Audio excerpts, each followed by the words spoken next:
Mamma mamma mamma mamma. Hey guys, welcome back to Ankush family blog. તો આજે છે અમારી 5th મેરેજ એનિવર્સરી. તો 5 વર્ષ મેરેજના કમ્પ્લીટ થાય છે અને નીવના પણ આજે 5મો રનિંગ ચાલે છે. તો ઇટ્સ 5-5. તો સવારના થયા છે 9:30. તો સવારમાં બ્લોગિંગ સ્ટાર્ટ કરી દીધું છે અને આજે સાંજે બહાર જઈશું. સંદીપ વહેલા આવી જશે ત્યારે. તો અત્યારે સંદીપ ટિફિન લઈને જતા રહ્યા છે. તો એ અત્યારે નાસ્તા પાણીને બધું કમ્પ્લીટ થઈ ગયું છે. હવે થોડું ઘણું કામ કરી લઈએ અને નીવ અત્યારે સૂતો છે, ઉઠી જાય પછી એનું કામ શરૂ થશે. અને મારા વ્લોગિંગનું પણ 1 વર્ષ કમ્પ્લીટ થયું છે.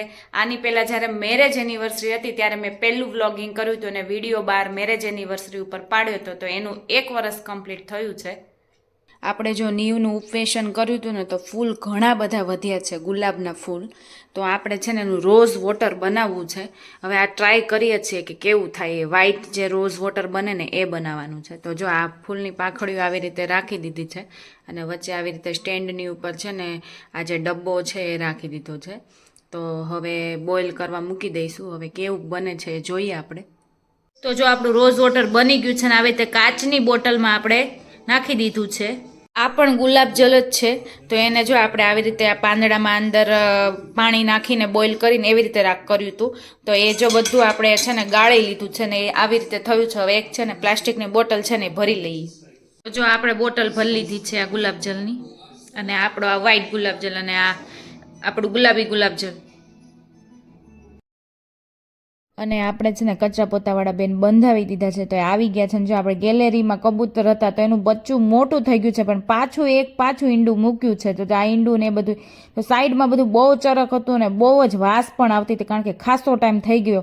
તો બધું છે ને સાફસૂફ કરી નાખ્યું છે ને પાછું ઈંડું જો પેપરમાં આવી રીતે રાખીને એણે મૂકી દીધું છે. અને સંગીતાએ બધું સાફ કરી દીધું છે વ્યવસ્થિત.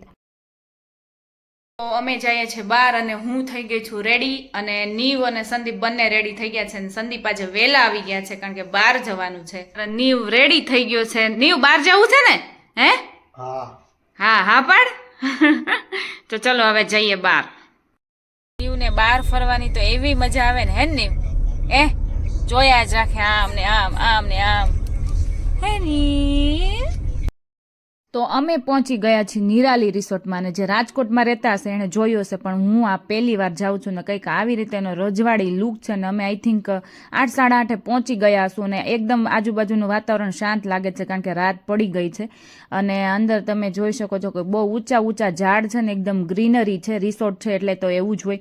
અને અંદર હવે જોઈએ કે બીજું શું છે. હું તો પહેલી વાર જાઉં છું એટલે બધું પહેલી વાર હું જોઉં છું. અને સૌથી પહેલાં અમારે જમવાનું કરીશું. આ સાઈડ શું છે સંદીપ? અચ્છા, સ્વિમિંગ પુલ ને એવું છે. સવારથી આવ્યા હોય તો મજા આવે નહીં? કોટેજ ને એવું છે ને, હા રૂમ ને એવું છે. અહીંયા સ્વિમિંગ પુલ છે, એવું છે. કોટેજ છે આવી રીતે, સ્વિમિંગ પુલ છે. જો અમે પહેલાં છે ને સૌથી પહેલાં જમી લઈએ. તો જમવા માટે આવી ગયા છીએ કારણ કે નીવ પછી રહે ન રહે એના માટે પહેલાં છે ને શાંતિથી જમી લઈએ. તો જો હવે તો એવી સિસ્ટમ થઈ ગઈ છે કે સ્કેન કરીને મોબાઈલ થ્રુ આપણે ઓર્ડર આપવાનો હોય તો આપણે છે ને ઓર્ડર આપી દીધો છે અને ત્યાં સુધી આપણે ફ્રાઈમ્સ ખાઈ લઈએ. અને જો આવી રીતે મેનુમાં પસંદ કરીને ઓર્ડર આપવાનો હોય છે. અને આપણે મગાવી લીધા છે મસાલા પાપડ અને એ ખાઈ લીધા પછી આપણે મગાવ્યું છે પંજાબી. તો કુલચે મગાવ્યું છે પંજાબી, સબ્જી છે, છાશ છે. તો આપણે જમી લઈએ. અને નીવ મારા ખોળામાં સૂતો છે ને શાંતિથી જોવે છે કે લોકો શું કરે છે, શું જમે છે અને હું ક્યાં આવી ગયો તો એવું વિચારે છે. ત્યાં સુધીમાં છે ને આપણે જમી લઈએ પછી બહાર બેસીશું. તો જમીને અમે બહાર બેઠા છીએ અને મસ્તનું ધીમું મ્યુઝિક વાગે છે અને સંદીપ નીવને રમાડે છે અને અમે શાંતિથી બેઠા છીએ. નહીં રે અને એને કચકચ કરશે ને એને શું હશે ત્યારે અમે જઈશું ઘરે.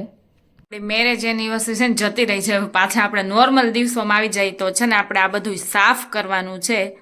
તો અત્યારે જો આપણે બાલ્કનીમાં બધું સાફ કરીએ છીએ તો આ બધા બોક્સ કરેલા છે કે આ બોક્સ છે, આ બોક્સ છે, તો આ સાફ કરી નાખ્યું છે. આની અંદર બધી વસ્તુ મૂકી દીધી છે.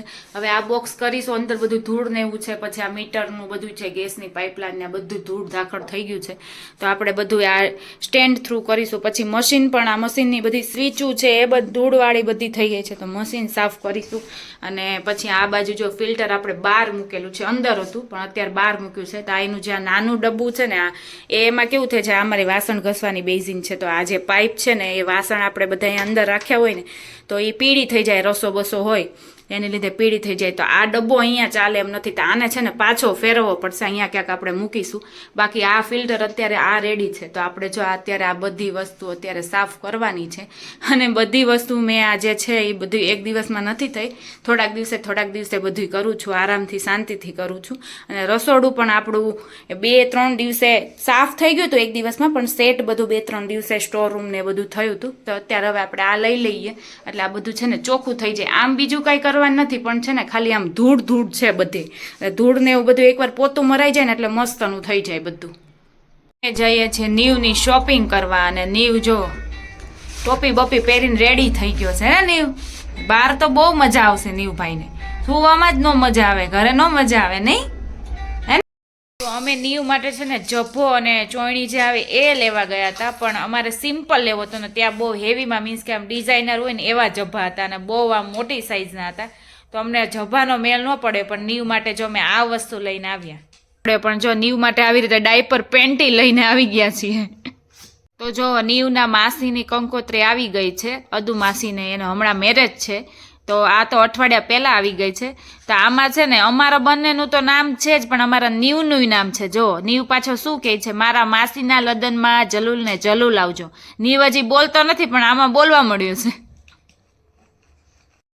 જો રાતના 11:15 થયા છે અને હું ખજૂર રોલ બનાવું છું. માવો નથી, ખાલી ખજૂર અને ડ્રાયફ્રૂટ ને ઘીમાં શેકીને એવી રીતે. અને આ જો મેં હેરબેન્ડ પહેરી લીધી છે, કારણ કે નીવ અહીંયા રમે છે નહીં નીવ, એટલે મેં હેરબેન્ડ પહેરી લીધી છે, એટલે મને જોયા રાખે અને મારા ખજૂર રોલ બની જાય. હે ને, સુવાનું નામ નથી, જો તમે હજી તો ઉલાળા જ મારે છે. આપણે જો ઘીમાં ડ્રાયફ્રૂટ શેકાવા રાખી દીધા છે. ડ્રાયફ્રૂટની સાથે આપણે ખજૂર ભેળવી દીધો છે અને આપણી પાસે ટોપરું પડ્યું છે, તો એ છીણી નાખી દઈએ. માવો નથી, નહીં તો માવો હોય તો સારું થાય. આપણે આવી રીતે ડીશમાં ઢાળીને પીસ પાડી દીધા છે અને આપણો ખજૂર પાક રેડી છે, ખજૂર રોલ. કોઈએ કમેન્ટ કરી હતી કે ઉપવેશન સંસ્કાર એટલે શું? ઉપવેશન સંસ્કાર એટલે બાળકને 5મા મહિને આપણે બેસાડીએ ને ત્યારે સંસ્કાર કરવાનો હોય. 16 સંસ્કારમાંનો એક સંસ્કાર છે.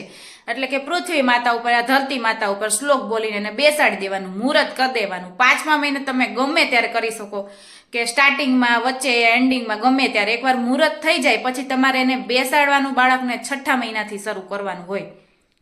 અહીંયા હું વ્લોગનો એન્ડ કરું છું. મારો વ્લોગ તમને સારો લાગ્યો હોય તો ફટાફટ મારી ચેનલને લાઇક, શેર અને સબસ્ક્રાઈબ કરી દો. અને હવે આપણે મળીએ એક મસ્ત મજાના નેક્સ્ટ વિડીયોમાં.